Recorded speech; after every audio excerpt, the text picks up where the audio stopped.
सास ने जैसे ही सब्जी चखी तुरंत थूक दी। बोली, बहू ये क्या कर दिया? सब्जी में इतना नमक और इतना मिर्च है कि इंसान तो क्या जानवर भी नहीं खाएगा। दुकान पर टिफिन भेजने का टाइम हो गया, अब क्या भेजूंगी? बहू भी घबरा गई। बोली, गलती से ज़्यादा डल गया माँ जी, अब क्या होगा? सास ने फुर्ती से थोड़े आलू उबाले और सब्जी में डाल दिए। सब्जी सही हो गई।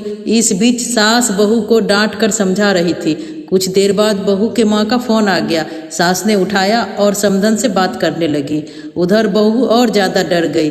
सोचने लगी कि माँ जी अब मेरी माँ से शिकायत करेगी। बहू की माँ ने जब समधन से बेटी के बारे में पूछा तो सास बोली, जी आपकी बेटी बहुत अच्छी है, सब कुछ संभाल लिया है, मैं बहुत खुश हूँ। आपने उसे बहुत अच्छे संस्कार दिए हैं। ऐसी बहू पाकर तो मैं धन्य हो गई।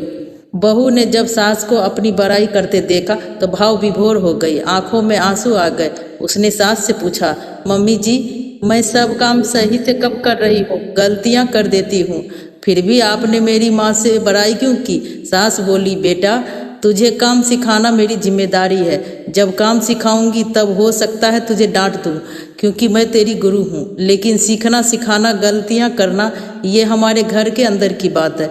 इस बात को बाहर के व्यक्ति को नहीं बताना चाहिए, वरना रिश्ते खराब होते देर नहीं लगती। जीवन में एक बात गांठ बांध ले बहू, घर के अंदर की छोटी छोटी बातें कभी बाहर मत बताना, जीवन में कभी बड़ी समस्या नहीं आएगी।